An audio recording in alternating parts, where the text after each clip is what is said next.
Psychology, you can say, was invented by the Muslims, and the way that they structured it, a lot of it is from Quran and Sunnah. A lot of it was things that they brought in the psychological field that was congruent with Quran and Sunnah, and they always filter out the things that was not congruent. They did their best to do that. We always have husnul dhan towards our scholars. This is very important. We don't reject them fully. We don't need to agree with them and everything. We need to reclaim Rumi. Rumi was first and foremost a Qadi. He worked according to Quran and Sunnah. And the way that the modernist has taken him away from Quran and Sunnah, we need to fight for Rumi and his on. We have imams, they can never feed their families, so they need to be bus drivers and then teachers. Isn't he allowed to also provide bread and butter to his family? If you only see beautiful things, then the abstract process will be beautiful. But if you only see ugly things, then the abstract process will be ugly. Surround yourself with beauty. And with beauty, not only nature and architecture, also beautiful people. So I believe in sacred arts because sacred arts are beautiful. It speaks to your fitra. Calligraphy, poetry, marveling. For us, the dead people are not dead. All the people that are under the rubbles in Palestine, they are granted Jannah. So nowadays, there's this thing known as Islamic psychology that people might be taking a lot of interest in. What is it? Is it relevant? What is the difference between Western and Islamic psychology? What perspective do we have in Islamic psychology? For that, we need to learn from someone who is experienced, specialized in that field. For that, we have with us Sheikh Jamal. I'm sorry I called you Sheikh, but No, I'm brother. Please don't call me Sheikh. Brother. but so, Brother Jamal, Yes. you're here with us. Please introduce yourself.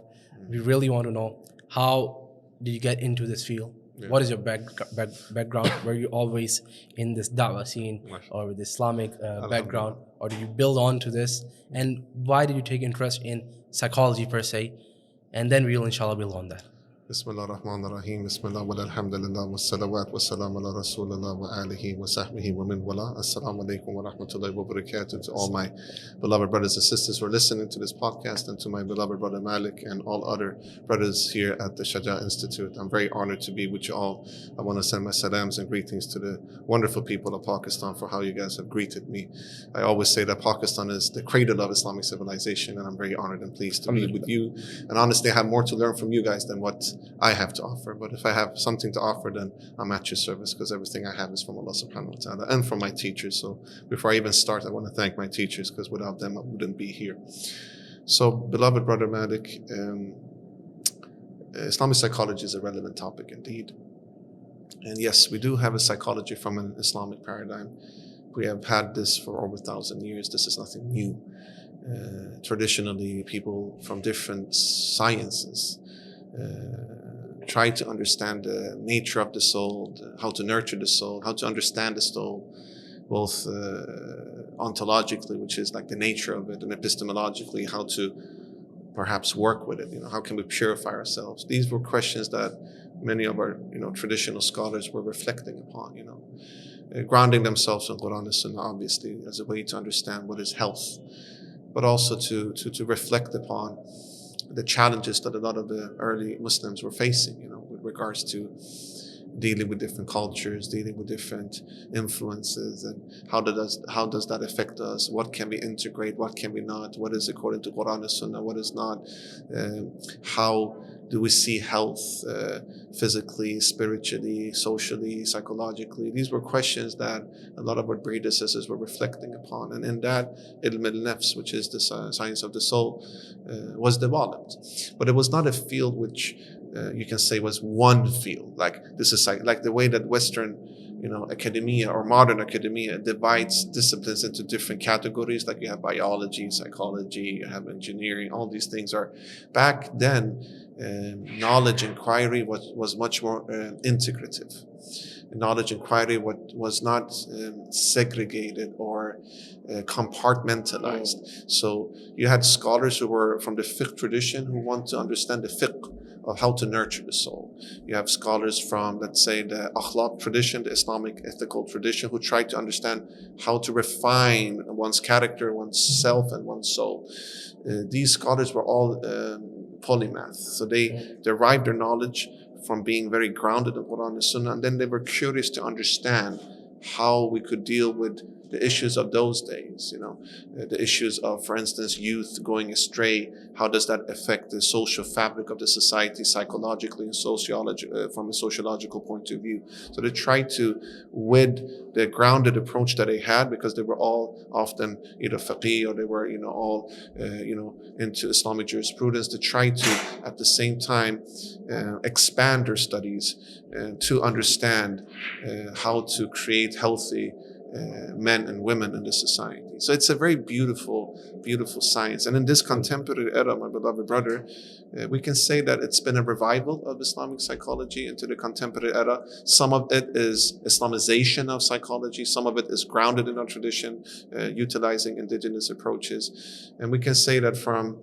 maybe 100 years ago to now, it's been a lot of attempts of reviving and also Islamicizing, with many scholars like Professor Malik Bedri and also Professor Osman Najati and other great leading scholars who've been part of reviving psychology from an Islamic paradigm through different methods, as both a reaction towards this Western psychology and modern psychology, which today is very secular, but also as a way to show alternatives to Muslims when it comes to understanding yourself and how to nurture yourself.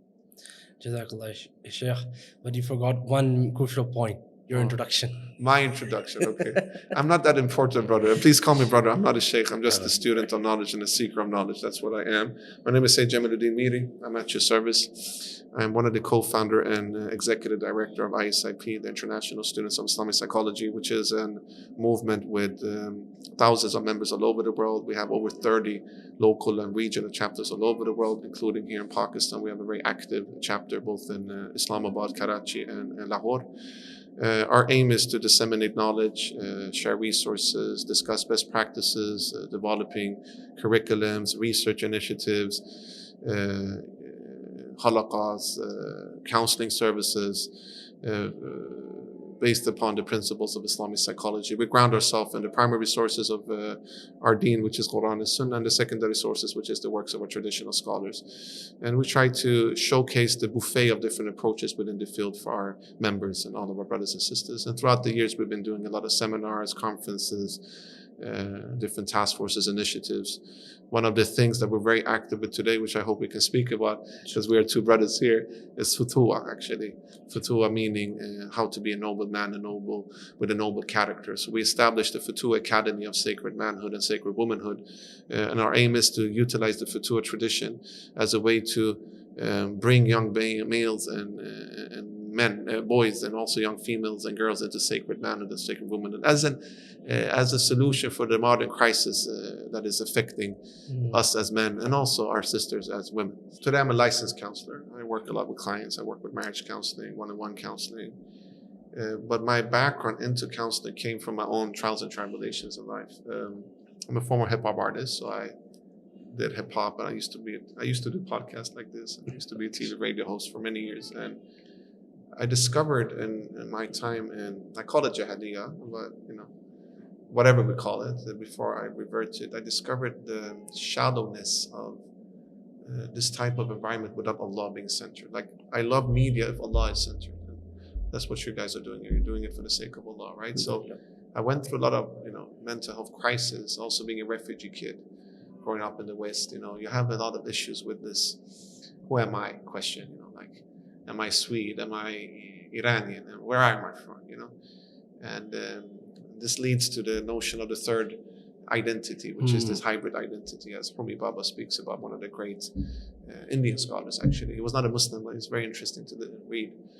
And the third identity actually led me to started to practice Islam more accurately and more grounded. Because the third identity, in a sense, is Islamic culture, and that's something we can speak about later.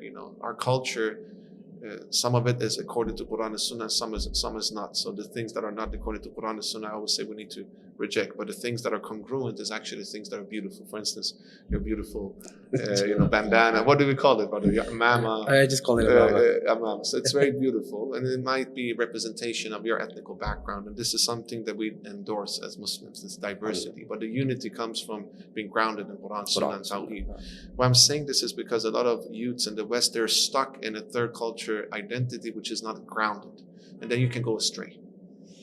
you can go astray. You can go to spaces and places where there is not a lot of barakah, and it's things that are not khair and things that are haram. Alhamdulillah, if you ground yourself in your third culture identity through grounding yourself in Quran and Sunnah, then you can become a person who can take the best from all worlds and integrate it. And that is essentially parts of Islamic psychology. So when I reverted after my mental health issues, being in these spaces with a lot of Jahiliyyah mentality, and Allah saved my life in a sense and brought me to the Sirat al-Mustaqim and the right path, Alhamdulillah Rabbil Alameen. I went to therapy actually, and I met the therapist who was secular.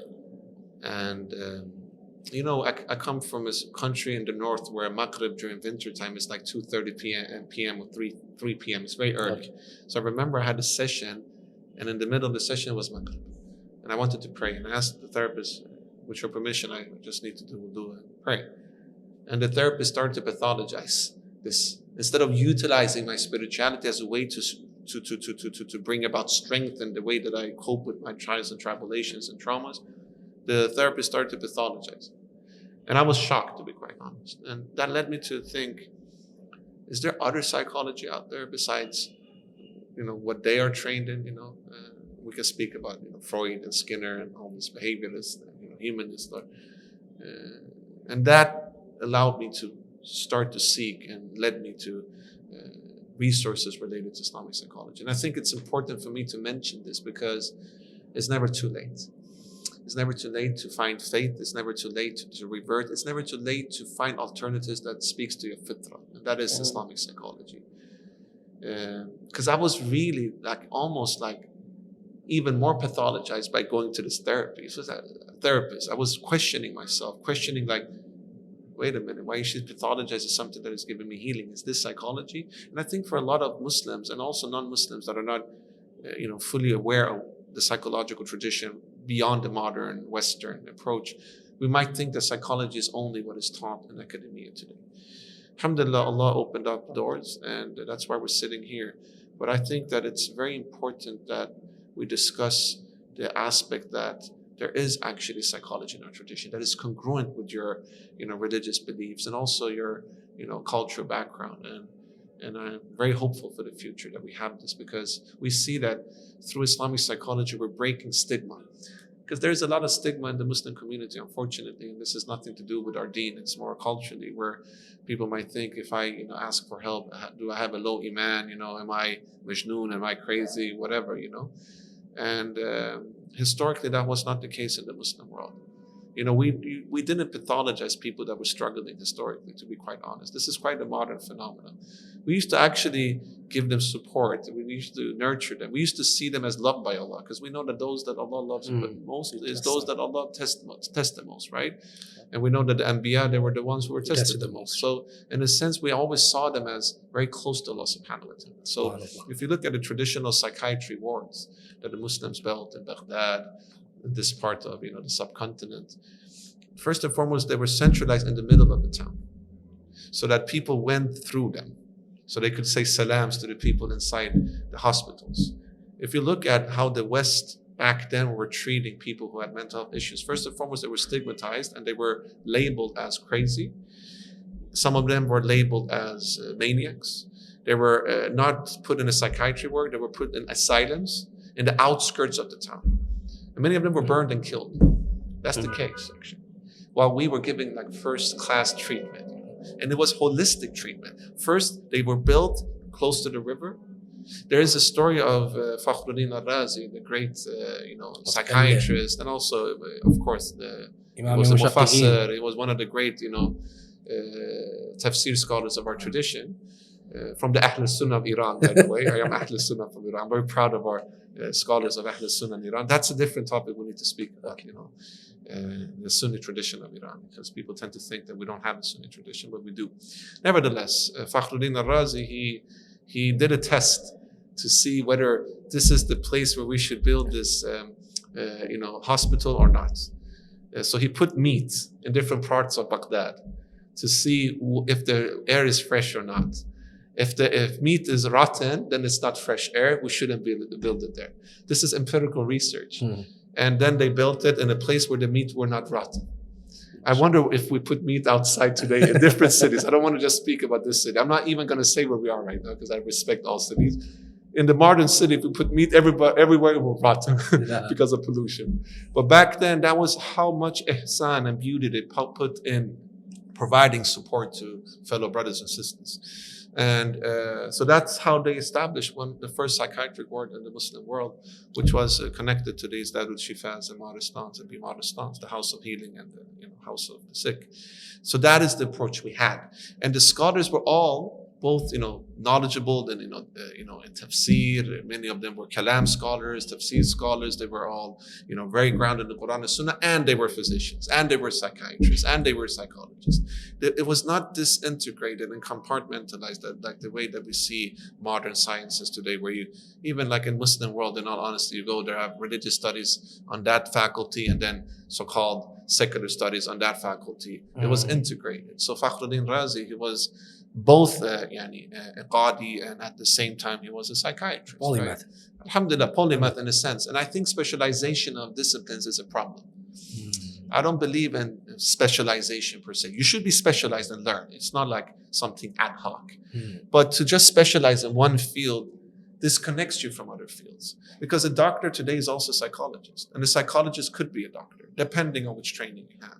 So that's why we still need to revive the notion of polymath, but because the knowledge, resources and the accumulative knowledge today is so huge and vast, you rather build interdisciplinary groups instead. So you have, like, for instance, the shuyukh, the counselor, the doctors, the physiotherapist, the dietitian working together to navigate the health, trajectory of the client. So we are advocates of that, as ISIP. Okay.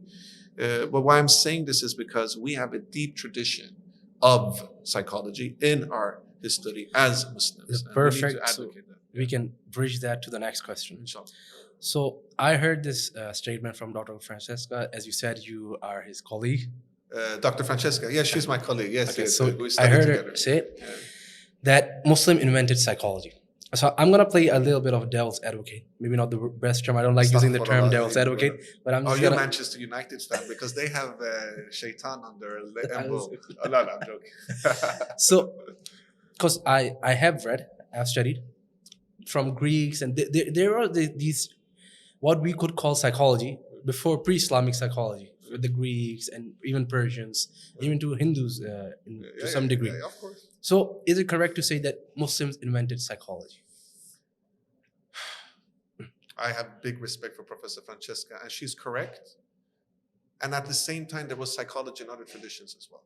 I think that psychology is a science that a lot of people thought about. The Greeks thought about it, the Persians thought about it, the Indians, the Chinese.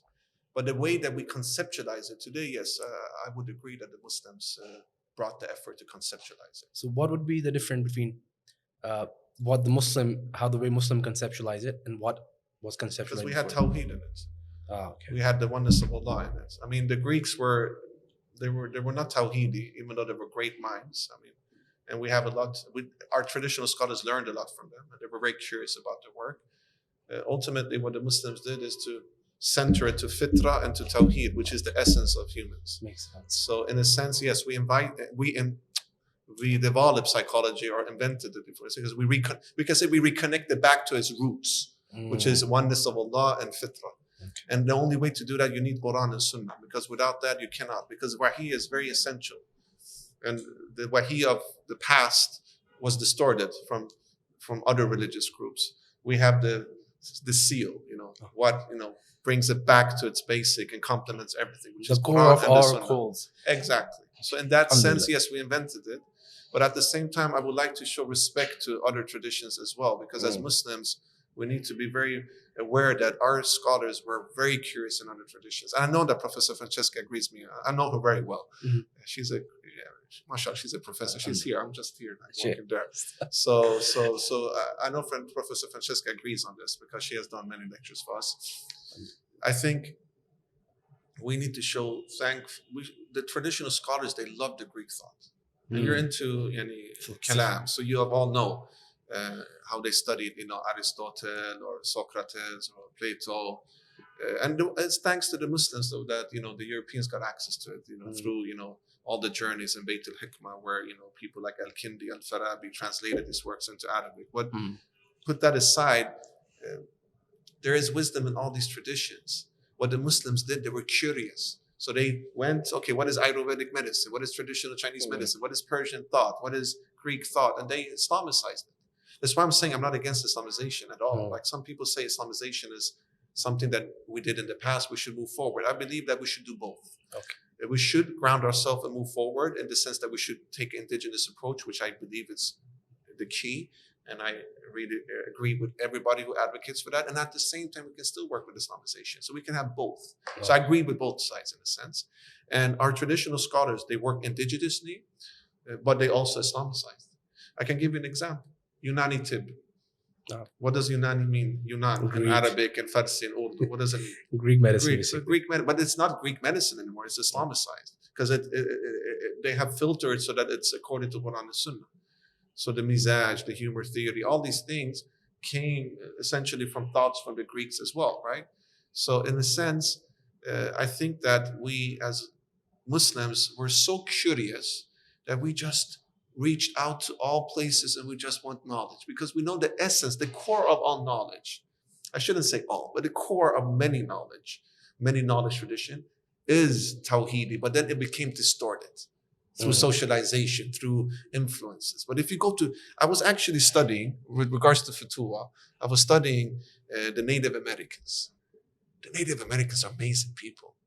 I really recommend you all to study the native people of all cultures and be curious. We don't need to agree on all of it. Some of it is really shirk, to be quite honest. But there is some essence of truth, even in places where the pagans were doing things, right? The essence of truth in the Native American things are Tawheedi, but then they lost the contact with their revelation. Maybe they had a prophet, Allahu Alam, we don't know. We know there were many prophets This that we don't reminds know about, me of right? a statement from Ibn Rushd.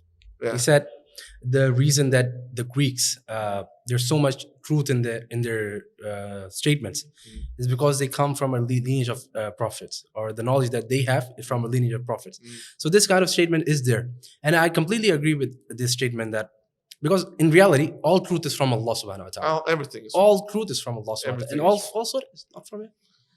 Right? I mean, good and bad comes from Allah, but we don't attribute falsehood to No. Allah. This is the differentiation. It's our shortcoming for not understanding the majestic knowledge of Allah. So we, from an Islamic point of view, we differentiate that. So yeah, all the good comes from Allah, but the mistakes are our shortcomings to not understand the greatness of the benefit from that we think bad is actually good. So the traditional scholar never attributed it to Allah, even though we know everything comes from Allah. It's our shortcoming of not understanding it. And that is the differentiation between the Muslim perspective and the Christian perspective, actually. Yeah. That's why Islam is the most perfect religion that exists. But just to go back, Ibn Rushd is a great scholar, by the way. I would say that we don't know. There were thousands of prophets we don't know about, beyond what is mentioned in the Holy Quran. And maybe these indigenous people had a prophet, Allahu Alam. Because if you analyze traditional cultures, like I'm going back to the Native Americans because I think they're very relevant. I was analyzing like how they had rites of passages for boys to become men, because one of my interest area that I'm also developing my inshallah research in, and I use it in my therapy, is the Futuwa therapeutic model that I'm developing. So essentially, and this is also after conversations with my teachers, Imam Dawood Walid and Dr. Rajab Shenturk and others. If you look at stories of the Native Americans and how they raise their boys, I can give you statements where they're speaking about khidmah, the spirit of life, right?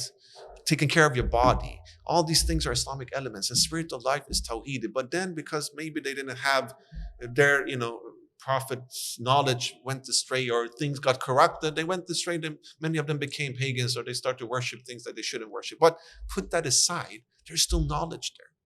And this is the thing with our traditional scholars. One of my teachers, Dr. Yassin, he's from South Africa. I want to show my love to him and all my teachers. They should sit here instead of me, to be quite honest. I don't feel like I'm equipped to sit here. Nevertheless, he said to me, I'm writing a book about the Ahl Sunnah's history of Iran. I am from Iran and I'm from the Sunni minority. So I would, because he just translated the book of Imam al-Isfahani, in one of the great scholars of akhlaq, which is very important, subject in Islamic psychology. He translated his book from Arabic to English. So we had the release, and then I had a conversation with him, and I mentioned about my book, and he said something powerful.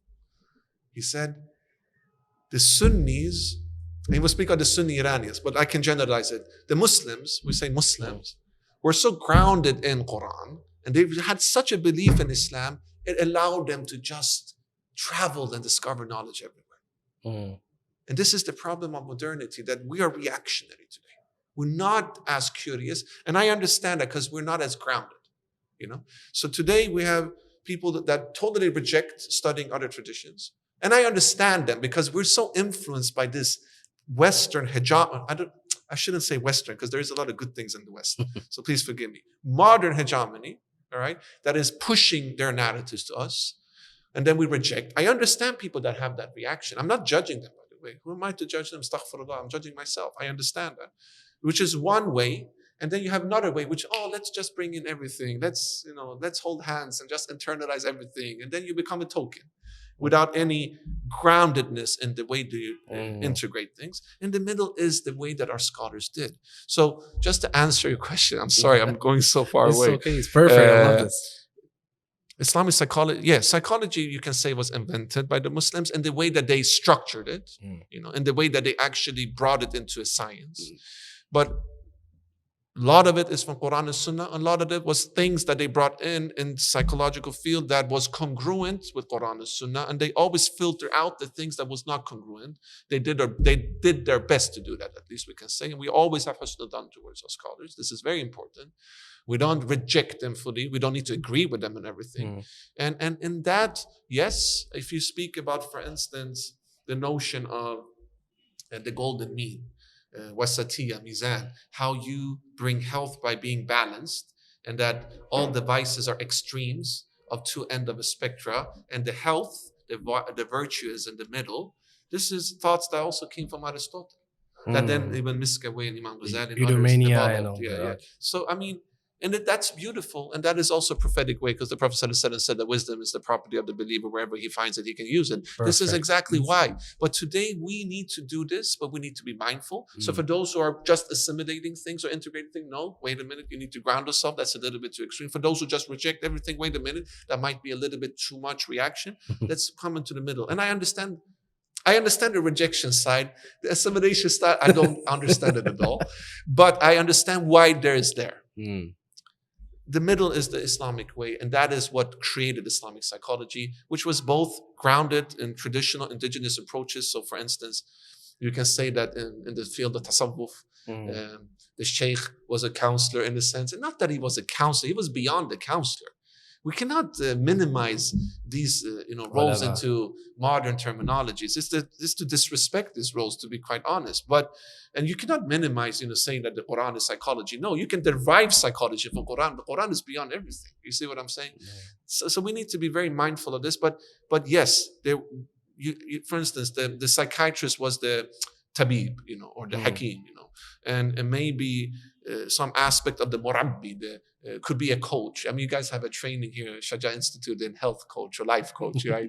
Maybe he was that, Every family had a guide, irshad, These things existed. What happened is that with modernity and with the issues today, we need to start to conceptualize things to address the hegemony of modern psychology. And then a lot of great minds like Professor Malik Badri and also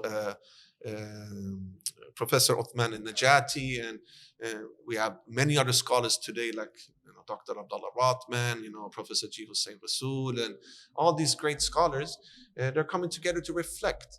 And as a practitioner of Islamic psychology who's interested to also develop research, we're trying to look at all the scholars' amazing thing. I mentioned Dr. Yassin, for instance, and we're trying to learn from them, right? And if you go back to the way that we are doing it today, and you're going to ask questions about that, I'm sure, Islamization of psychology or Islamic psychology, that is exactly the way that our traditional scholars used to deal with it. Perfect. So, as you said, you don't like the term westernization. You don't like, because West has a lot of good to offer. Of course. So, I want to ask this very important question. What is the core difference between secular psychology and Islamic psychology, and what is the good that we can take from them? The core difference is very easy. Secular psychology doesn't all have Allah in it, and Islamic psychology is centered by reconnecting people to Allah and to Fitra. So, Western psychology, Allahu Akbar, modern psychology, because I live in Sweden and I love Sweden. I really love Sweden, and the more I travel, the more I love Sweden. Honestly, there's good in every country. I don't like secularization of Sweden. I don't like that they're pushing liberal ideologies on us. I don't like the hegemony of the West, but I see a lot of beauty in the West. And ultimately, Allah created West, East, North, and South. But modernization, we can say instead secularization, if we use that word instead. So the secularization of psychology was a reaction towards Judeo-Christian notions of man, which is very negative. Okay? You're fallen with the sin. That's the Christian notion of man.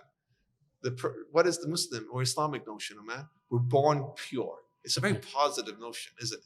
So when Freud and others like him were thinking about the pathologies of their, context, Freud lived in Vienna, where he met a lot of bourgeoisie clients. They were all, mainly upper middle class, a lot of them women.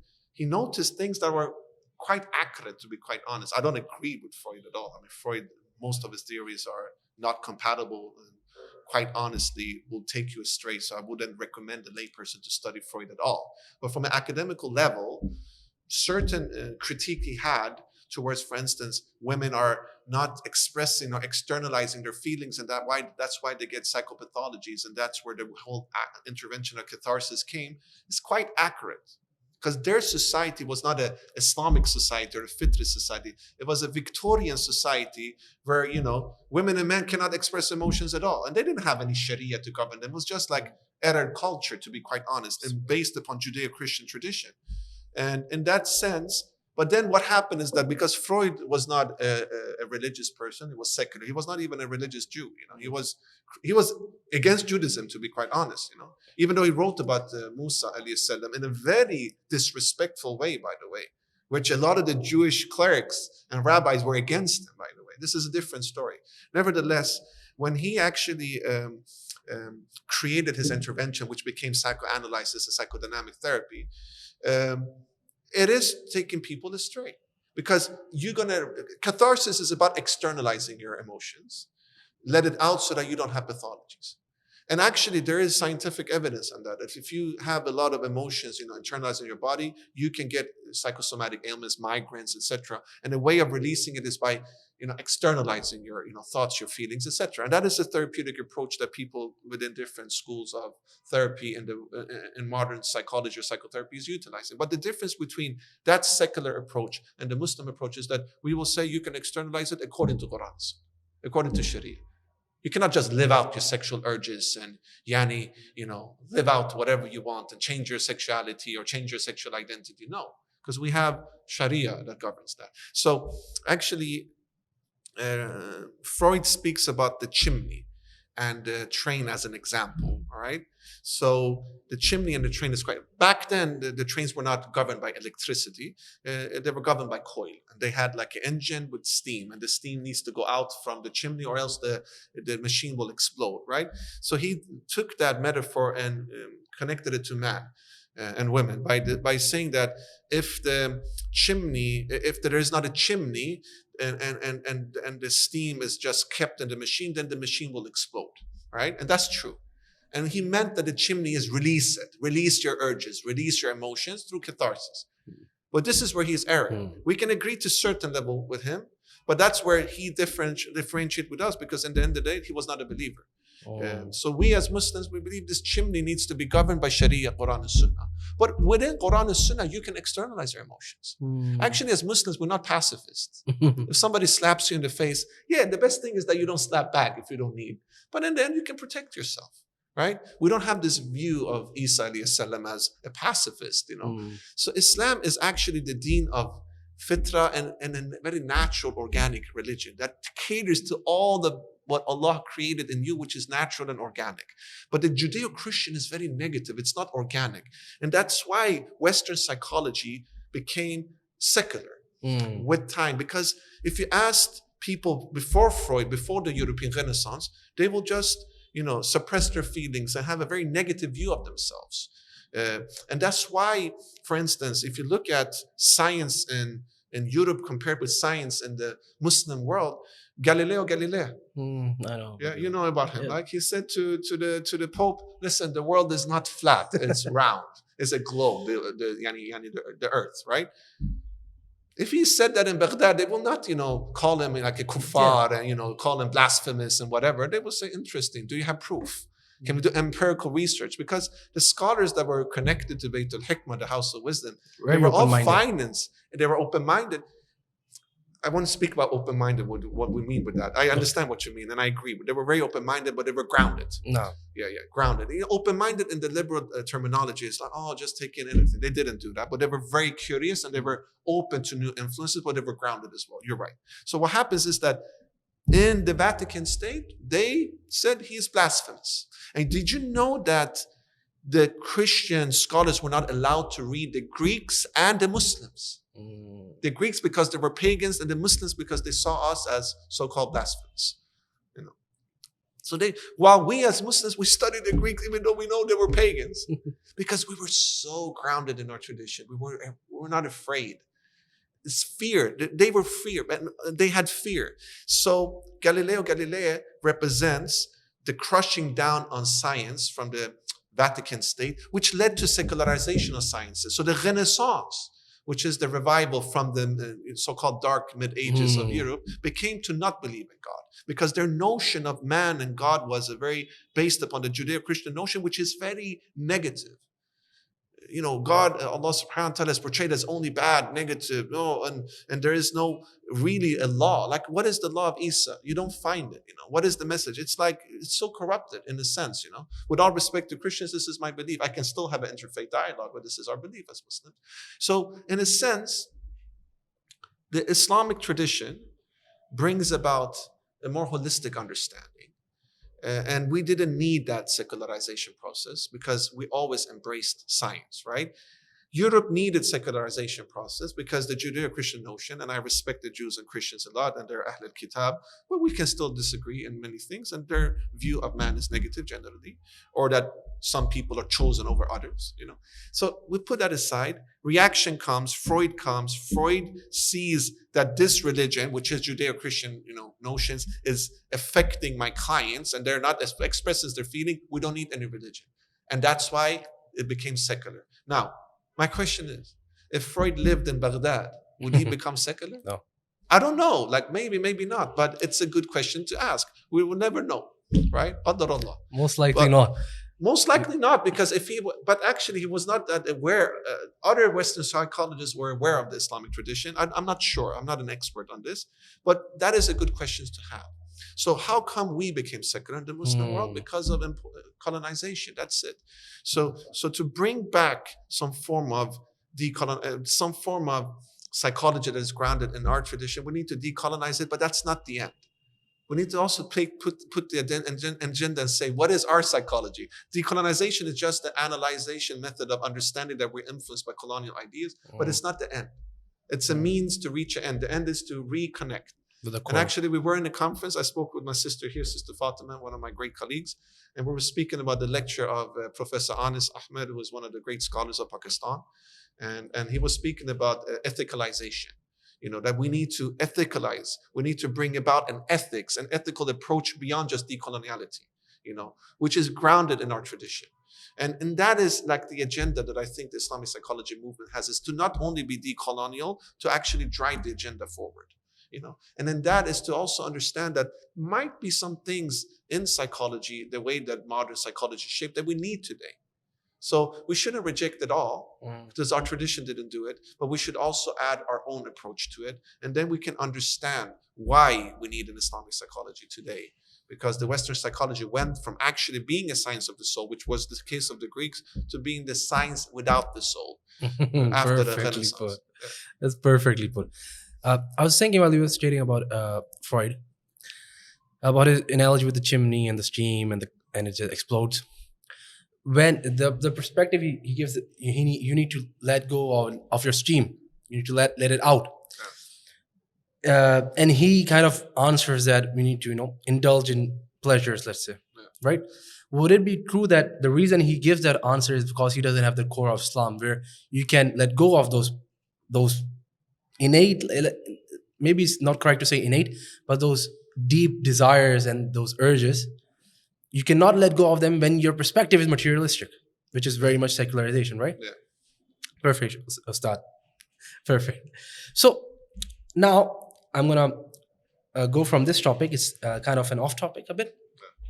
As a student of philosophy, we have been taught rationalism, and in contrast to empiricism, there's one thing that always comes up. And even when I studied psychology in university, they brought up Descartes and mainly the issue of the mind and body problem. Yes. So I would like you to first explain what the mind-body problem is, and what would the Islamic answer to this be?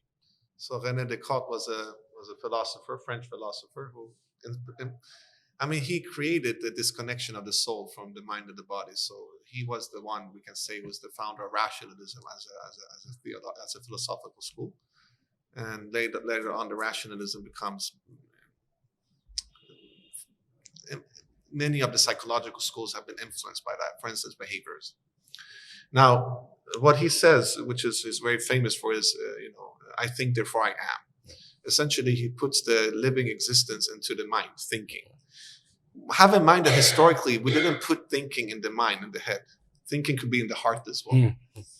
So that led to actually that the reality of man became a thinking man.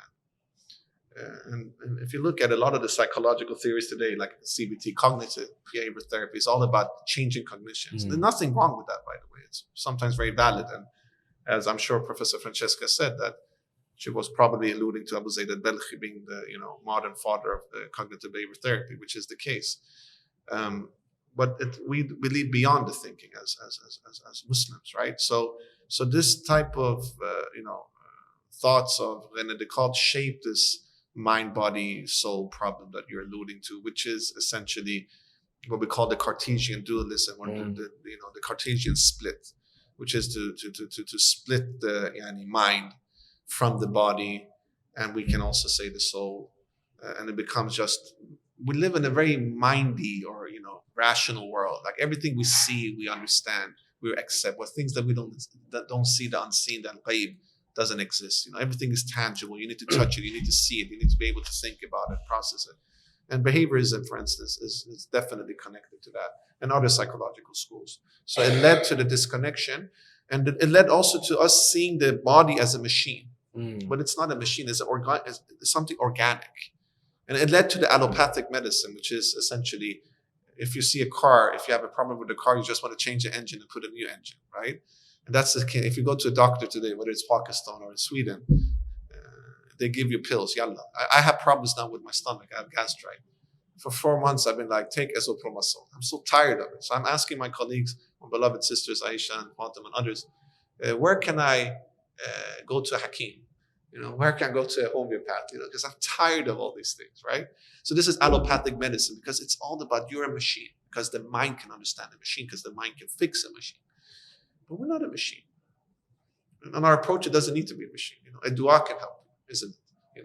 So in a sense, modern psychology is a reaction of this Cartesian dualism and disconnection of the soul and the body from the mind, and that we only focus on the mind and what is tangible. The unseen doesn't exist. So, for instance, as a Muslim counselor, and as a person who practices Islamic psychology and Islamically integrated psychotherapy, if a person come to me and say, maybe it's jinn to me, I will not say no. I will say, maybe. Let's go to a raqi, ask for help, but come to me as well. That is the balanced approach, because we believe in jinn. We believe that people can be possessed by jinn. Yes, we know that. But I always say, and come to me. If you go to a modern psychologist who's not trained in, or is not a Muslim, whatever, they will just say, oh, you're crazy. You have a psychotic. You're psychotic, Go to the psychiatry ward or whatever. They give you medication. And maybe you need medication, by the way. We don't know. But what I'm trying to say is that we believe in the unseen, and we integrate the unseen into the therapeutic realm. So we don't pathologize people just because they are connected to something higher, or connected to the unseen. We actually think that some people that are connected to unseen are on a higher spiritual state than what we are. I was speaking with my colleagues the other day. I was thinking, imagine if these traditional hakims were living in this modern society today. And alhamdulillah, Pakistan is more fitri society, but let's say Sweden or other countries or US or UK, even though we have traditional medicine practitioners there as well, but they will be labeled as crazy people. Oh, what is this crazy person walking around, doing this and that. Have you met a Hakim yet? I would love to meet somebody because I love the Hakim. I know Hakim Orchaleta. I studied a couple of classes with him. You talked to that brother in Pashto Farsi, right? Yeah, he's a Hakim. MashaAllah, I would love to learn from him. I could feel that he was a Hakim, by the way. No, wallahi, I felt it, that he had something special.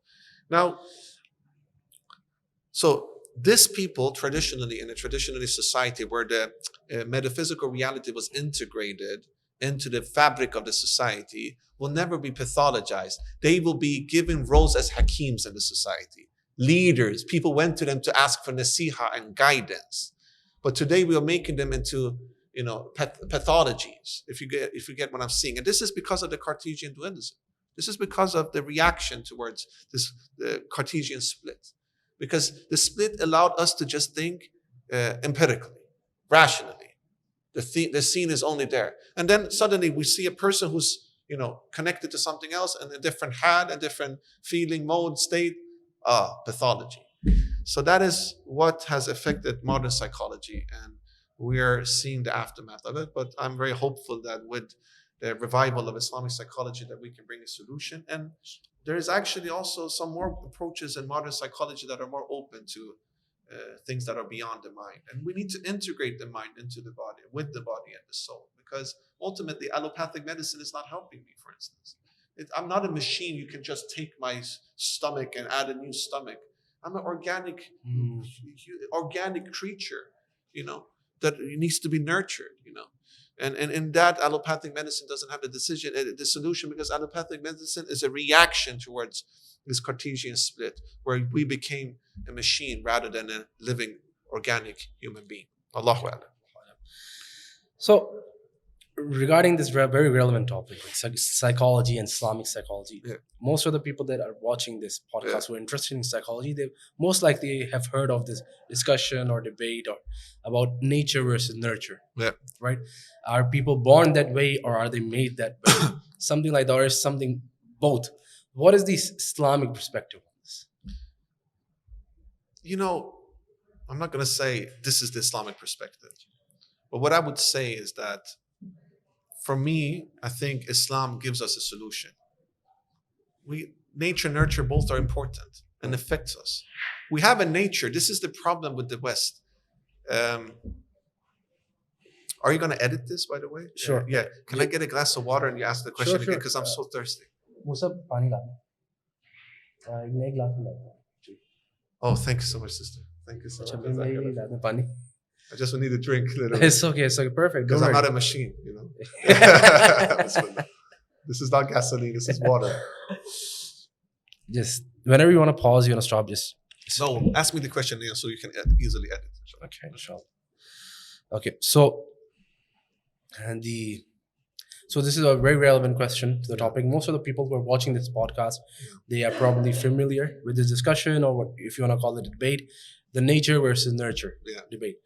So from the Islamic perspective, we hear this nature versus nurture. Nature meaning someone is born that way. Nurture means someone is taught to be that way. What is the Islamic perspective on this?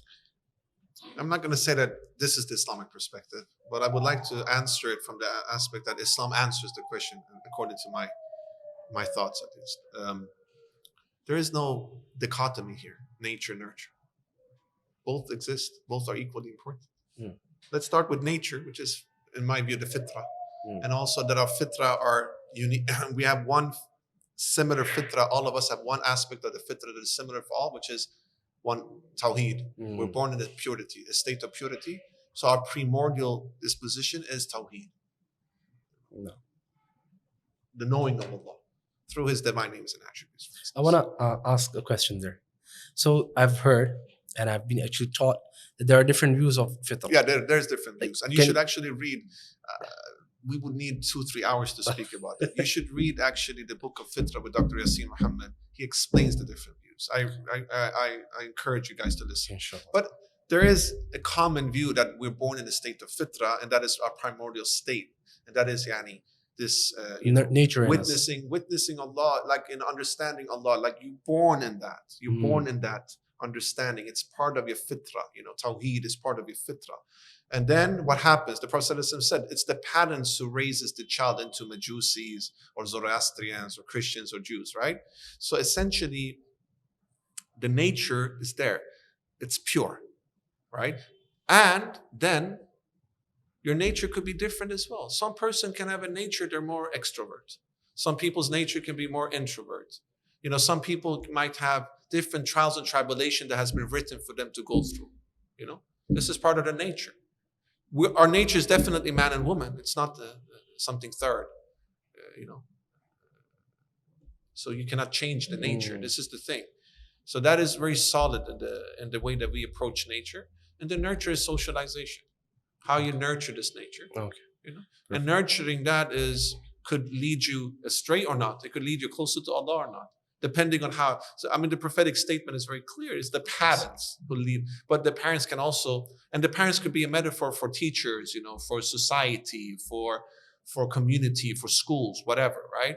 So the society is the nurture, and in that it could be different parts of the society that either takes this child closer to Allah or astray from Allah. And that's why we need that nurture to be something mindful so that it reconnects people to fitra. And that is how I see the nature-nurture debate. Okay, perfectly put. So there's the point you hinted at before about Islamicizing Western academia. We get this, you can say, backlash or this perspective from an opposing perspective that a lot of, if not all, modern Islamic psychology and even philosophy is not revival of tradition, rather is Islamicizing Western academia. So what's your input on that?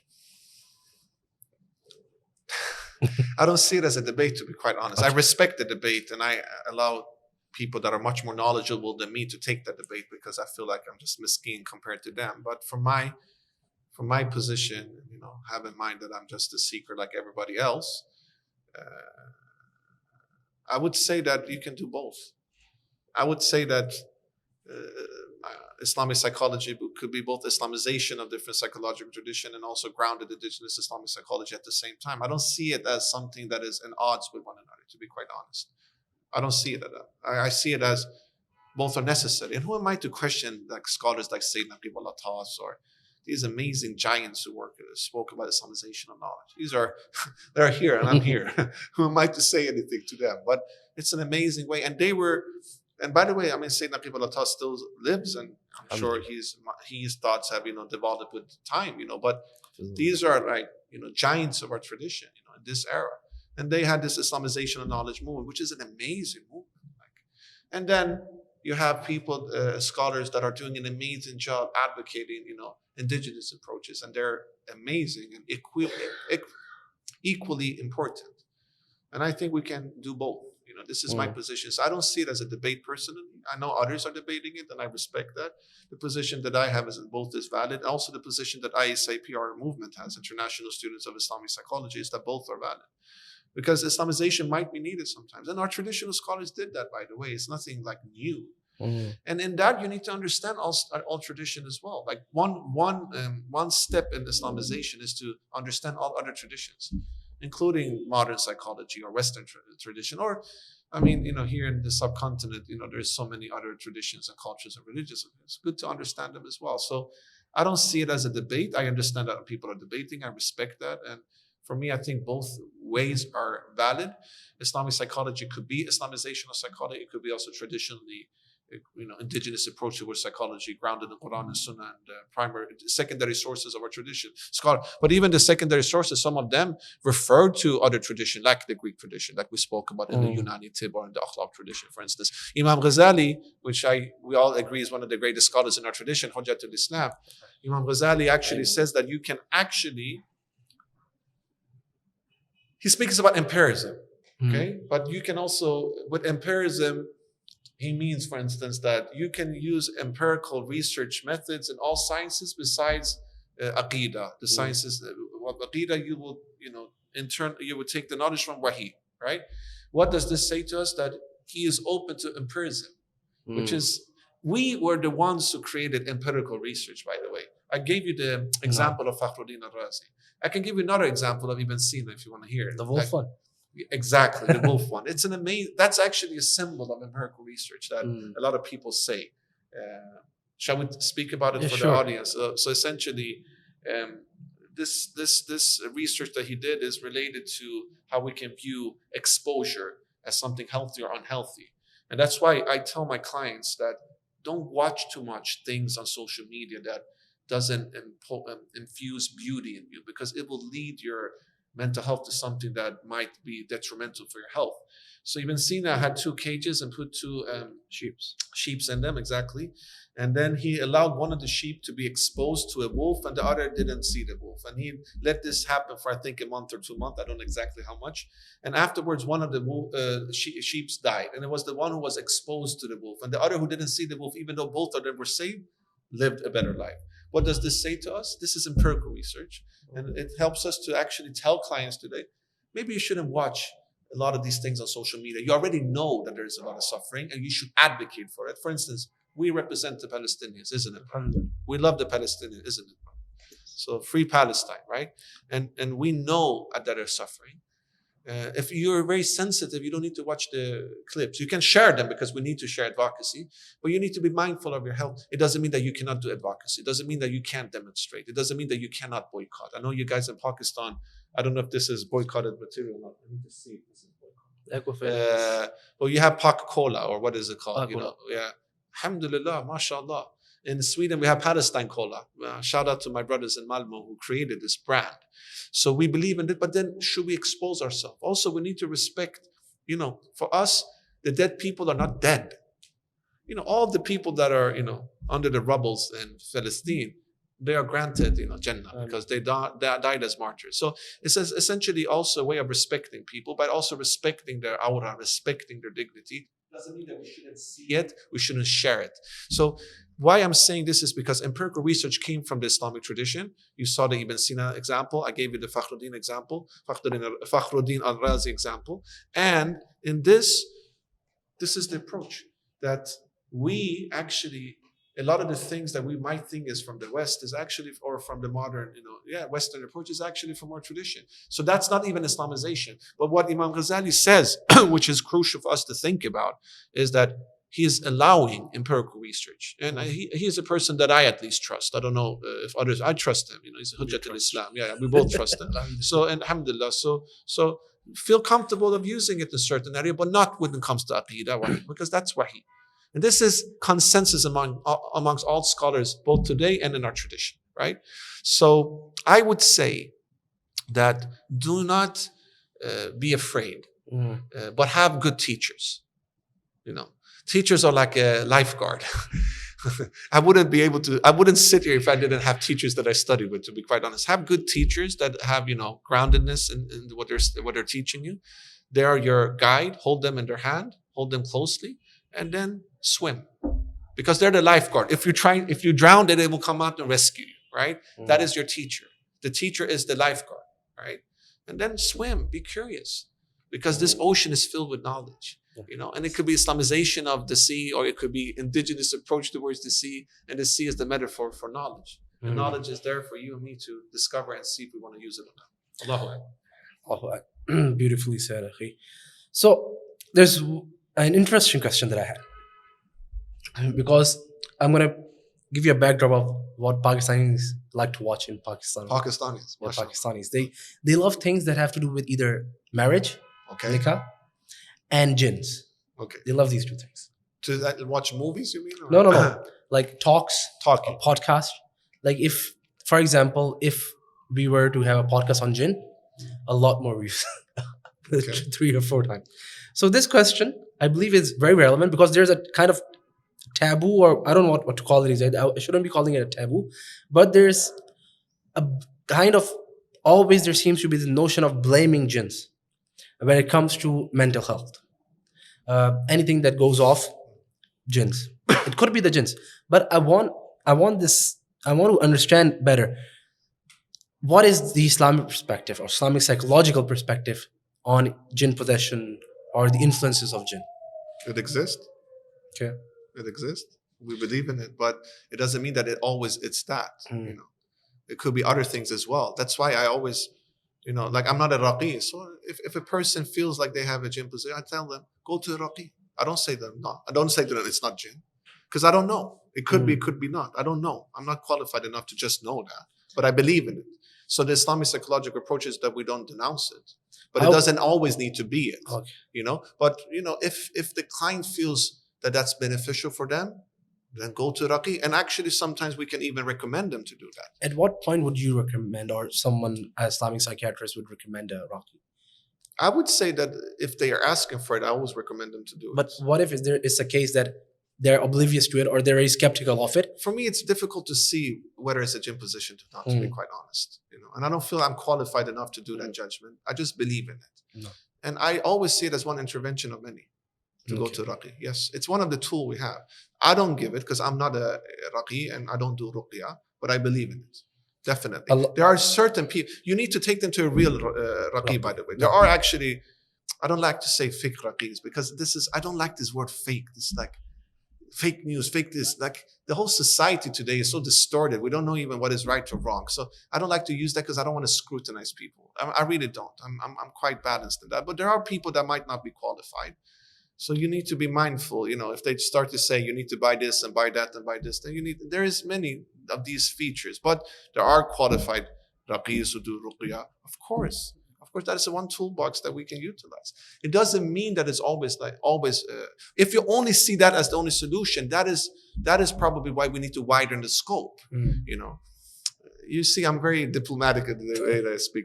I believe in this, So essentially, if you only believe that it could only be jinn, it's good to widen the scope. It could be jinn, but it could be other things. It could be, it could be psychological ailments. It could be biological ailments. We don't know fully, So that's why we, as Islamic psychology students, practitioners, and also scholars, the community, we're trying to advocate that widen the scope of what is mental health, because traditionally we had a wide scope, but then that disappeared due to different processes, secularization, colonization, etc. Widen the scope. Historically, our traditional scholars who gave psychotherapeutic interventions, I'm sure they did ruqya, and I'm sure they did other interventions as well. Like we had aromatherapy, we had hydrotherapy practiced in the Darul Shifas and House of Healing. So when do I utilize it? Listen, brother, it's a toolbox there. I would say be very cautious. You need to be qualified. I'm not qualified enough to take that judgment. I don't do those judgments. I work with the psycho-spiritual, social issues from what I am trained in. But I always see that ruqya is a very good solution as well. And I can recommend it to go to someone, but I cannot tell you this is a jinn position, this is not. I'm not qualified enough to perfectly do that answer. I would say that's the most diplomatic answer. No, but it's also an honest answer because honestly, I don't think that we should be very careful of speaking about things we don't fully know. For me, I know that I spoke with a lot of raqi, and they say this is a difficult thing. It's not Allah chooses who's going to become a raqi. No. That I would never be able to. Let's say it like that. And I don't even would put me in that situation. But those that Allah chose to do that, may Allah bless them. It's not easy, and it exists. It's one of the toolbox. I know that one of my teachers, Dr. Mustafa Badawi, he's a psychiatrist, one of the pioneers in Islamic psychology. He said that in his experience as a psychiatrist, he works in Saudi for many years. He hasn't experienced jinn position in that sense. That's what he said. I know that he's not. He believes in it, So not all psychological issues has to do with jinn position. That is what we can derive. And I trust Dr. Mustafa Badawi. He's one of the great scholars. So in that sense, I would recommend let us widen the scope and allow people like myself and others who are trained in Islamic psychology or counselors or psychotherapists to come with their tools of how to help the client into a state of health. But ultimately, as we know, the healer is Allah, and we're just tools of Allah. As you mentioned hydrotherapy, there's a question that just came into my mind. Yes. Music therapy. Yes. What is the relevance of that? From the Islamic tradition, there have been different opinions of scholars. There's a debate, music being halal, haram, Allahu alam. Allahu I alam. want the actual academic perspective on this. Academical perspective, actually, we just had a lecture with Dr. Aisha from Turkey, who has done her research in music therapy in the Ottoman tradition, actually. So I recommend you guys to listen to her lecture, quite honestly, because she's the expert and I'm not. As a former hip hop artist that I'm doing the sheets today, I think we can use poetry in therapy. I think we can use art therapy. I think we can use calligraphy. Music therapy, what do we mean with music? Is it the instruments? That is ikhtilaf in that. And let's not go into that debate because that's let the fuqaha discuss that. There is ikhtilaf in that, whether instruments are, haram or halal. And I think there is consensus, and I don't want to go into that. We have too little time to discuss that. But if music therapy was employed traditionally, yes. Okay. Yes, it was. Actually, it was because, and actually we had a discussion, me and my colleagues yesterday about this, actually. And I can refer to what Dr. Aisha said, which was very interesting. Like she said actually that, because somebody in the audience asked the same question, is it haram or halal? And she said, I'm doing academical research. My academical approach, I want to study what they did in the Ottoman Darul Shifas, like during the Ottoman Empire. And she was speaking about the Darul Shifat, the Masjid Suleymaniya in Istanbul, right? And then the question came and she said, if the Ottoman Sultan will never allow something that is blasphemous or that is haram, then they will execute the person. It was a very straightforward answer. I was like, and then I asked some of my teachers, okay? And they say that in therapy, it might be permissible to use it if it's okay. And actually, I even heard from my colleague, and I don't want to mention which scholar because I need to read it. I know which scholar that my colleague referred to. Out of respect for the scholar, I just want to. I trust my colleague, by the way, but out of my respect for my colleague, also, we will check it out. Well, one of the great scholars of our tradition, that is one of the great da'is of our tradition, of the Muslim world today, has even said that, for instance, I don't know if you're Hanafi or Shafi or Hanbali or Maliki, but nevertheless, like I know the discussion of alcohol, like in perfume, is different between Hanafis and Shafis. So Hanafis are, you can have it, but Shafis cannot. But in medical application, Muslims had alcohol as a way to clean the wound. So then maybe music can clean the wound. Maybe you need to use it sometime. This is what I heard. I'm not qualified enough to give you the fit position, but I would say that in our tradition, they used it. And I believe that sacred arts is healing. That I can 100% stand for. For instance, the modern mosque. Okay, let's take the mosque aside for a while. The modern hospital. When you go to it, do you get more sick or do you get less sick? Just look at the interior, it's very white and there is no arts. You get sick, white light, all these things. But if you go to the traditional Darul Shifas, they had, marveling. They had calligraphy. Allahu Akbar. It's like, I want to get sick, Mom. Can I go to Darul Shifa? And actually, that is the case. It was beauty. And beauty is very important. Actually, some of the scholars of our tradition say that if you want to have beautiful dreams, you need to surround yourself with beauty. If you want to have nightmares, then be in things that are not beautiful. I'm paraphrasing, by the way. So some of the scholars of our tradition have said, for instance, that when it comes to our dreams is our connection to the metaphysical reality. We do that through our dreams. Okay? Things that are not seen can come. And they get human forms sometimes, or forms that we understand. These forms of the metaphysical realities are taken from a memory bank. A memory bank has a lot of forms that are taken from what we visualize surrounding ourselves. So what we abstract. What we abstract. So for instance, if you only see beautiful things, then the abstract process will be beautiful. But if you only see ugly things, then the abstract process will be ugly. That's why they emphasize, surround yourself with beauty. And with beauty, not only nature and architecture, also beautiful people. Like yourself, mashallah, brother. You're very beautiful. You too, bless brother. you, mashallah. This is brother love, by the way. This is ukhuwa. So you're beautiful, okay? And your character is beautiful. I love your character. You're very curious. I hope we can become friends. I would love to learn from you, mashallah. I should interview you, by the way, because you're very knowledgeable. And in May that Allah forgive case, you. we can say that beauty is also character, and that's the whole aspect of ihsan. When we read like Hadith Jibreel, and the Prophet ﷺ describes what is our religion, Iman, Islam, Ihsan. Ihsan is Islamic psychology as well, and Islam is Islamic psychology as well. And Iman is Islamic psychology as well, right? So ihsan is the beauty. And why I'm saying this is because the modern hospitals are not beautiful. Minimalist. They're very, Very minimalist. minimalistic, and it will make you sick. But we need to bring in beauty. So I believe in sacred arts because sacred arts are beautiful and speaks to your fitra. Calligraphy, poetry, marveling, I'm from Iran. The Persian carpet. Isn't it beautiful, brother? SubhanAllah, You don't love it? I love it, right? I love Persian art. Yeah. So if you look at the Persian carpet, which you also have in this beautiful country of Pakistan, and by the way, Pakistan and Iran culturally were very close to each other. You know how many years a carpet takes to create? No idea. 10 years, 20 years. I was recently in a museum in Konya in Turkey, and they were showing like small Qurans that they had been written for hand. And one story was that man got blind by writing that Quran, but may Allah accept him for this deed. That must have taken 4 or 5 years, at least. This carpet, and it's a silsila. You learn from your master. You're a student. You pass that knowledge to the next. It's like a guild process, This is beauty. This is ihsan.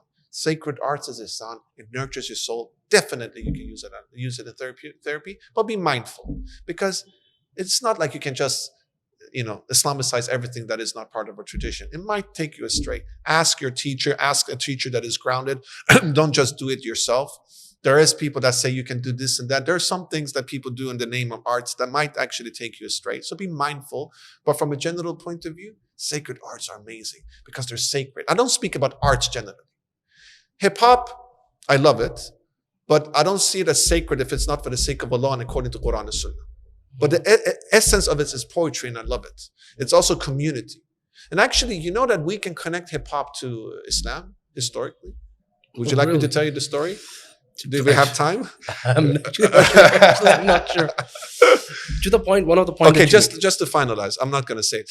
All arts are in its core beautiful, but be mindful and try to always have the benchmark in the Furqan, Quran and Sunnah. Ask your teacher, but yes, sacred arts is healing. It's great for therapy, and you can utilize it. We need to have a second podcast. Inshallah, we'll do more, brother. MashaAllah. This reminds me of one of the points that my wife made. She's also into psychology. Yeah. May Allah bless her. And Who was my it? wife? Your wife, mashallah. Mashallah. May Allah She's bless also both. into psychology. She made this point that I completely agree with. She said that what she thinks, one of the major reasons a lot of women have C-sections in hospitals is because of the art. It's because of the architecture. The whole environment is so frustrating. It's just when she gave this beautiful example. She's like, when she's trying to give birth, and also she says white, and then they have a light on top of her. Psychologically, she's not able to give birth. She's not in that state to give birth where it should beauty, nature, nurture. Yeah. And I completely agree with this point of my wife. Mashallah. We would love to listen to her because I'm obviously a man. I don't have that experience. But it sounds very reasonable what she's saying. And we would love to invite her to ISIP to give us a lecture on that because it sounds very reasonable, to be quite honest. And we have a colleague in ISIP, Sister Jenny. She did her bachelor thesis or master thesis? I don't remember. And she did she was allowed to go to a hospital and change the interior design. She's an interior designer. And she was comparing before and after. And all the clients, all the patients were saying they felt much better when she changed the interior. So there is definitely something there. As ISIP, the International Students of Islamic Psychology, we're creating a Shifa model of health, where we want to cater to 6 elements of health: spiritual health, physical health, psychological health, 5 elements: psychological health, social health, and ecological health. And these needs to be interconnected. And in that, physical health is interior and exterior of a house, for instance, and also your body. But you need to look at your body as inner and outer. Rumi, the great, inspiration for Iqbal, the great Persian Sunni, Faqih, Qadi. I need to say this because people tend to speak about Rumi in a very arid way. We need to reclaim Rumi, brother. We need to reclaim Rumi. Rumi was first and foremost a Qadi. He worked according to Quran and Sunnah. And the way that the modernist has taken him away from Quran and Sunnah, we need to fight for Rumi and his honor, because he has led millions of people through his dawah, through his poetry to Islam. He was never homosexual. Yeah. How can they say that? You know why? Because the West, some of the Orientalist translations of the Masnavi speaks about it almost like he's a homosexual and he's this hippie, Sufi, goofy, whatever. He was an amazing scholar. The issue is even in Pakistan. Yeah, I'm sure. I don't want to speak about Pakistan. I respect Pakistan. That's up to you to say. I speak generally because I respect the local. When I come to a country, brother, I need to have respect. This is very important. And this is actually, I think we need to break the colonial arrogance of people abroad coming and speaking for other people in the country what they should do. I don't have any right more than I want to learn from you. But generally, they're kidnapping Rumi. We were going to bring him back home. He was from the Ahl al-Sunnah. He was Hanafi. He was a Hanafi Qadi. I'm proud of him. Why I speak about Rumi? Because it's about beauty. And Rumi speaks about Insan and Insan al-Kabir. And actually, I have a lecture, we can speak about it some other time, about how you can derive psychology from the works of Rumi. And actually, Iqbal, you guys should do more research. We know one of my teachers, Dr. Fahad, he's doing research on him and how to utilize him therapeutically. Nevertheless, Rumi speaks about Insan, human being, Insan al-Kabir, universe. Micro, macro. So you need to take care of the hospital's micro, inner, batin, inner, interior, and zahir, outer, macro, exterior. The body as well are external. Mashallah, you fix your beard so beautifully. I feel good to see you, right? But if you might not feel good, right? So you need to smell good. You need to take care of yourself. And inner, your heart, your soul. So the external is also the body, because your body is a vessel. Take care of it, nurture it, right? So the inner, outer, zahir, batin, right? The batin, zahir, and also the micro, macro is essential in understanding the connection between us and the universe and us, because universe is Allah's creation and us is part of the universe, part of Allah's creation. We're part of it. We shouldn't dominate it. But we're dominating it today. That's why we have psychosomatic ailments. If we didn't dominate it, we don't have as much issues today. Because we are Khalifa, put on earth to safeguard earth as an amanah from Allah subhanahu wa ta'ala that He bestowed on us as His vicegerent. Are we supposed to exploit things the way that we're doing? No. And that's the problem. That's the problem, because today man has become centered on his or herself rather than centered on pleasing Allah. May Allah subhanahu wa ta'ala guide us all, because I'm definitely one of those who have plenty of shortcomings. And what I'm speaking is first and foremost a reminder to myself as a person filled with flaws, and I'm not judging anybody else. This is all structural discussions. May Allah make me as humble as you, brother. Just astaghfirullah. Okay, so we have this podcast has gone way too long. Allah, we will do another I one. didn't even realize the time. I just looked at the time and just it's too long. Okay, so let's try to conclude. Let's go towards the conclusion of our podcast, inshallah. Inshallah. So I have seen this rise in spirituality among the Westerners. Yeah. And I've seen this kind of hollowness amongst Muslims. Yeah. I would like you to give an input on why is that the case and what model. Hollowness, you said. Or what did you say? Hollowness. Hollow. That they're Emptiness. hollow. Emptiness. Okay. What solution can we give them, and why is the reason that they have come to this kind of end? I understand them completely. I'm very compassionate towards people generally, because I think that we have introduced our deen in a very harsh way, maybe non-pedagogical way. I mean, if the only thing you hear is you're doomed to fail, you're doomed to burn in hell, you're doomed this and doomed that. I mean,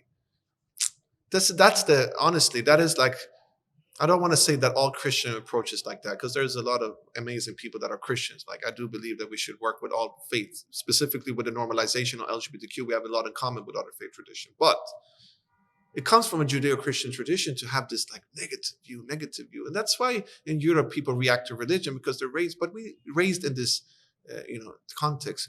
But I can see that sometimes in some Muslim communities as well. And I think that what we need to do is to give a more positive view. It doesn't mean that we don't believe in punishment. We do, but we can present it differently. You know what I'm saying? Like, you can present it differently. Because why don't we speak more about the mercy of Allah subhanahu wa ta'ala? Because Allah has both Jamali and Jalali traits, and the Jalali is majestic. And yes, we should fear Allah. But we don't fear Allah because we're afraid of Him. We fear Him because we love Him. The way that you fear your parents. You don't fear them because you hate them. You don't fear because you're afraid of them. You fear them because you love them. If you don't fear someone, then you're taking them for granted. And I think that this fear that we're speaking about is a fear that is not fear in a healthy way. It's almost that you make children afraid of Allah subhanahu wa ta'ala, rather than show the beauty of Allah subhanahu wa ta'ala, right? So I think that we have a responsibility to be more pedagogical. Like we were speaking, all the good and bad comes from Allah. And that's true.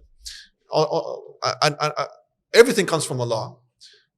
All the good, the bad, it's us who doesn't understand that in that bad is good. So we don't, out of respect to Allah, we don't attribute it to Him. We attribute it to our shortcomings.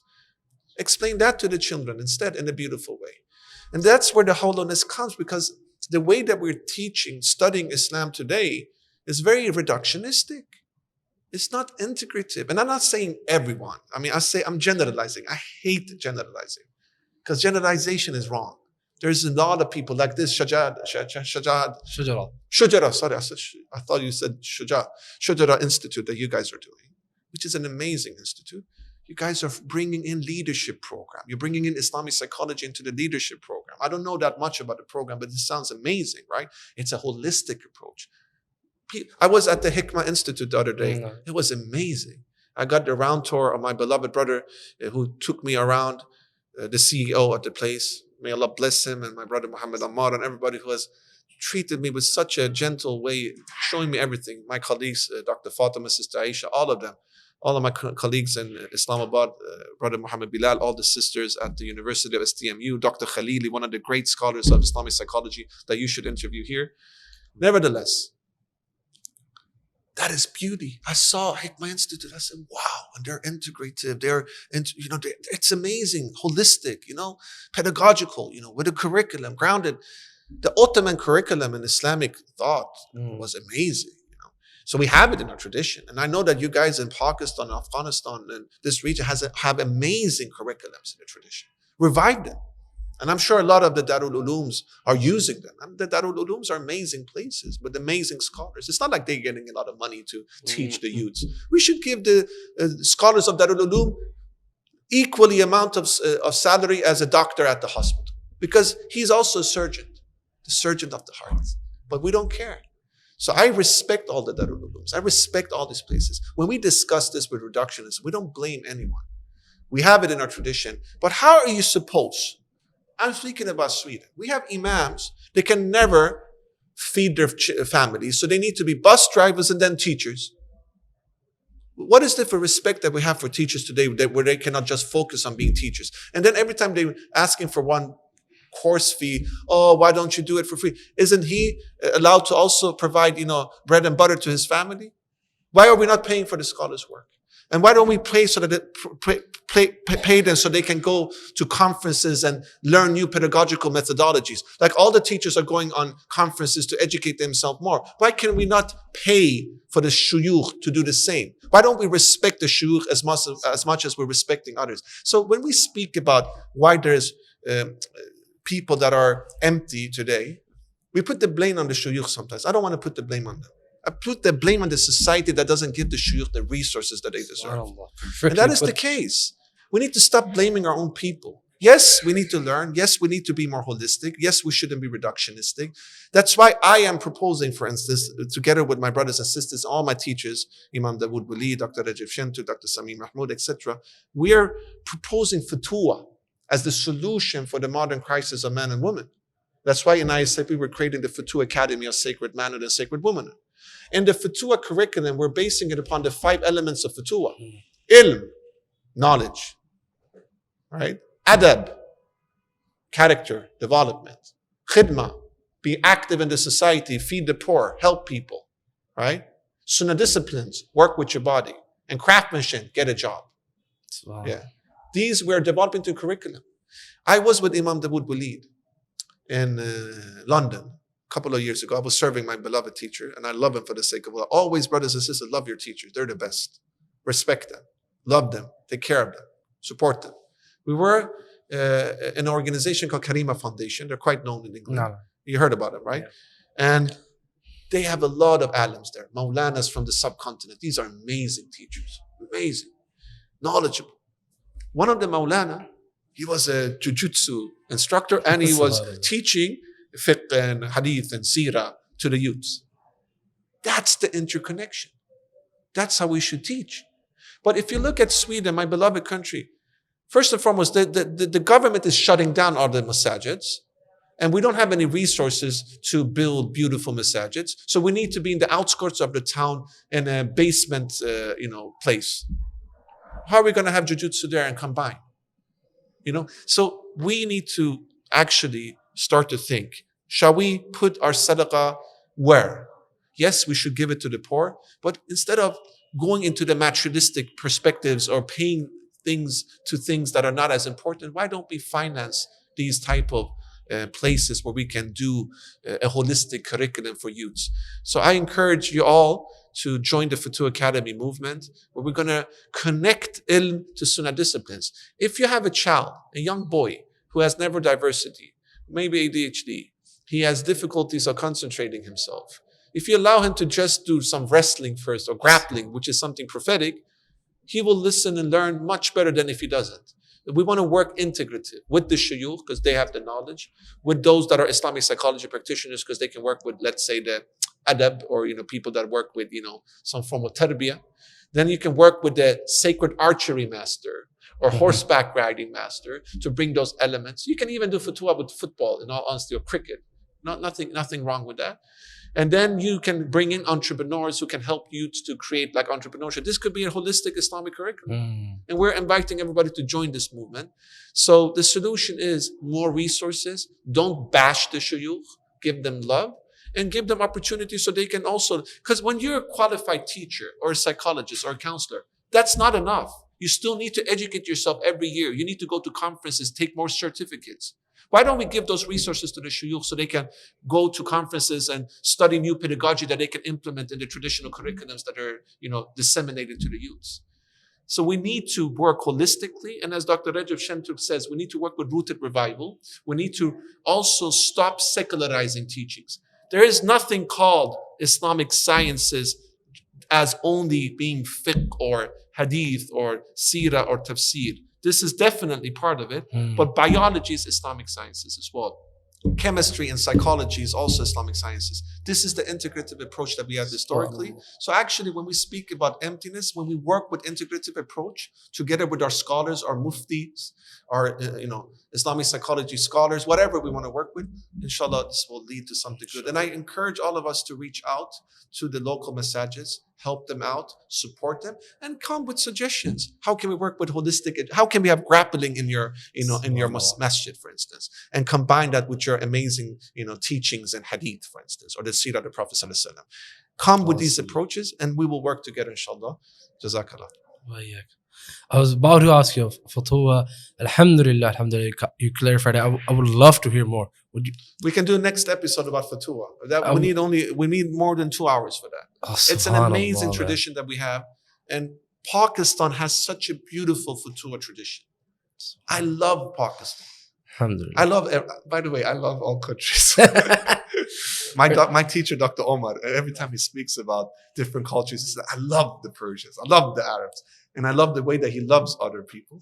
So I love the Pakistani culture because here, look at the morale of the Pashtuns. The Bolshevik Soviets could never break the Pashtun spirit.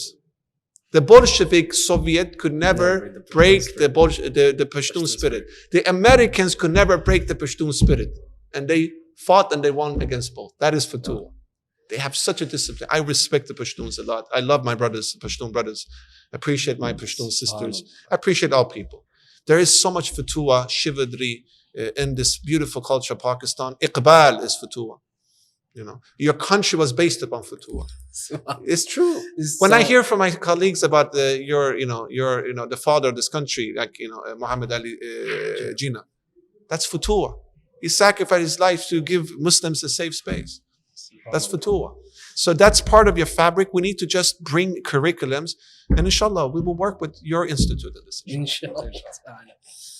Brother Jamal, man, this podcast has been amazing. Wallahi, I apologize if I took too much of your time. No, it's I an didn't honor, even brother. realize that I was taking this much of I time. love you for the sake of Allah, brother. I To love be you, with brother. beautiful brothers like you, wallahi, I learn more from you than what you learn from me. I'm nothing. Well, I'm nothing. Allah make me as humble as you. No. It's not about being. You're a humble brother. It's about I am nothing. I am nothing. I was in the school today. I honestly felt like, because often you come, you need to introduce yourself. My name is Sheikh Jamaluddin. I have this CV. It's nothing. Doesn't mean anything. So, You see brother, what I'm saying? Alhamdulillah, amazing podcast. I'm going to be honest. I've done a few podcasts. This might just be one of my best. Allahu Akbar. Astaghfirullah. Some closing thoughts. My closing thought is that I want to thank my colleagues at ISIP International Students of Islamic Psychology. We're a movement, and I learned so much from all of my colleagues. It's an amazing movement. I would never imagine sitting in this beautiful place and space with such a beautiful brother like yourself. This is because of this movement. All my brothers and sisters in Pakistan, all over the world, for the amazing work they're doing, putting hours of their time to be part of a movement that actually we're beyond Islamic psychology. What we're doing is through digital tools, we're building an ummah. Wow. I think that the day and age of, we all dream of the Khilafah again, isn't it? And not this terrorist Khilafah that is, ISIS terrorists are speaking about. I'm speaking about the Khilafah of the Ottomans or the Khilafah we had in our tradition. Not this radicalization extreme where, there is no place for, the Ottomans were amazing people. They had courts for the Shafis, the Hanbalis, the Hanafis, and the Malikis, and they were Hanafis. These are amazing people, right? I'm not saying that all the sultans were good, by the way, but you can still think that they're amazing. It's nothing is perfect in the world. So what I would say, what we're trying to do is to rebuild this notion of ummah, through digital tools. And it's amazing. I'm traveling all over the world, meeting my colleagues, and I would love to name all of the names, but I mention some of them. They're all leaders, and they all are teachers of mine, and we learn from each other.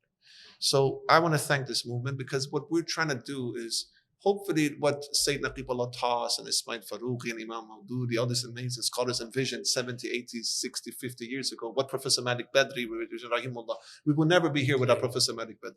He's the father of Islamic psychology. We're all his students. And we will never be here without the sacrifice of the Prophet ﷺ, because everything is from the Sunnah and from the Quran, So in essence, we're building a micro ummah beyond national borders, beyond ethnicities and races, where we're trying to unite Ahlul Sunnah wa Jama'ah. And we have people from all schools of thoughts. We have people that are more tasawwuf inclined, people that are more Salafi inclined, people that are from this and that school. And we love that. Because we want to unite people by having adab al-ikhtilaf. And I encourage everybody to have adab al-ikhtilaf. You don't need to agree with me and everything. That's fine.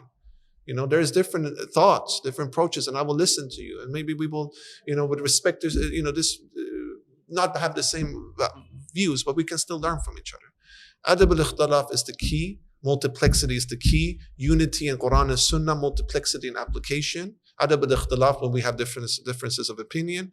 That has built this movement into one of the most, I don't want to say biggest because I hate using this word, but maybe one of the most active movements in Islamic psychology.